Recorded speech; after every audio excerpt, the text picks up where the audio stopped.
Hey everyone, how's it going? Chris back for another review, and this time we're going to take a closer look at one of the greatest trilogies of all time, and that is Christopher Nolan's The Dark Knight Trilogy, which makes its 4K debut. And yeah, I'm going to give you guys my thoughts, my opinion, as far as what I think, if it's worth the jump to 4K, comparing it to the Blu-ray. So let's get to it. So let's start things off with Batman Begins, the film that started this epic trilogy. And as you may know, this film doesn't have any IMAX scenes since it was all shot on film, but the level of depth and the colors really pop on 4K. However, the image has a slightly soft look, but the grain was intact, which provided a nice, natural, film-like feel to it. It didn't have that digital look, which made me glad, because I always feel that when a movie is shot on film, it should look like film. Thankfully, Christopher Nolan likes shooting on film, which sadly is a rarity nowadays since digital has taken over. But yeah, Nolan is just one of those directors that feels old school about it, and same with Quentin Tarantino, and I really appreciate that, because I always say, nothing beats the look and feel of actual film. But overall, you guys are going to be quite impressed how great Batman Begins looks on 4K. Definitely worth the jump. So next up, we got The Dark Knight, which unfortunately always had that artificially enhanced look on Blu-ray, which yeah, just didn't look natural at all, and it was a bit too bright in many of the scenes as well.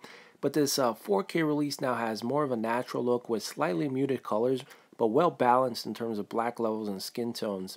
And when the IMAX portions of the film kicks in, that's when it really pops on 4K. However, there is still that little slightest amount of softness during the widescreen portions of the film, which is understandable since those scenes were shot on film, but it looks way better overall on 4K when I was comparing it to the old tired Blu-ray release. And considering the fact that these films are dark to begin with, no pun intended, the added HDR is going to provide that richness in the black levels and color that these films just beg for. Okay, so here's an insert shot of the Dark Knight during the interrogation scene, and right off the bat you can see the level of brightness, and the overall color saturation just looks unnatural on Blu-ray. It just doesn't look right. It just looks artificially enhanced. And here's the same scene on 4K, and now you can see the level of detail a lot better. It has more of a gritty look to the makeup, as it should, as compared to the the artificial look of the Blu-ray release.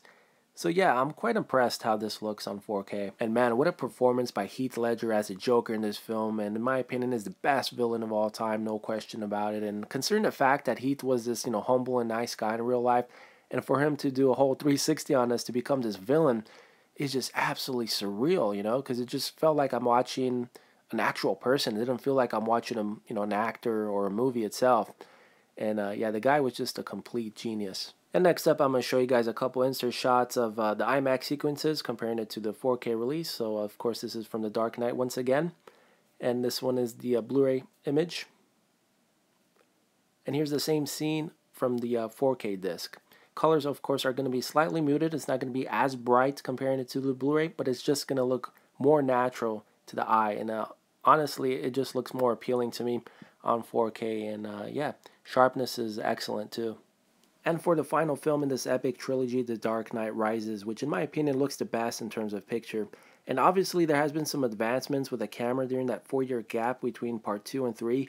So you'll notice an even better improvement during the IMAX sequences, and sharpness and black levels are just absolutely superb. And it literally brings you that theater experience at home watching this on 4K. Not that the Blu-ray was bad, but this just feels right, and it's definitely demo material. So as far as my thoughts on the picture and audio quality right off the bat, I'm going to rate all three films in terms of the audio mix a 5 out of 5. And for the image itself, for the first film, Batman Begins, I'm going to rate that a 4.5. For the second film, The Dark Knight, I'm going to rate the IMAX sequences a 5 and the film portions a 4.5. And for the third film, I'm going to rate that a 5 out of 5 for both the film portions and the IMAX sequences. So overall, in my opinion, you guys should definitely make the jump to 4K. I mean, the level of detail you get out of those IMAX sequences really look incredible on 4K, especially on Heath Ledger's face, all that makeup, you see all the cracks and whatnot, and you just see, Batman itself, the black glows really pop, and you could, see the pores on his face. So yeah, they did a really great job with this 4K release, because I know a lot of people were complaining how they didn't like the look of, the first and second film on Blu-ray. So yeah, you don't have to worry about that anymore. So anyway, guys, that's my review, and now let's get on with the unboxing.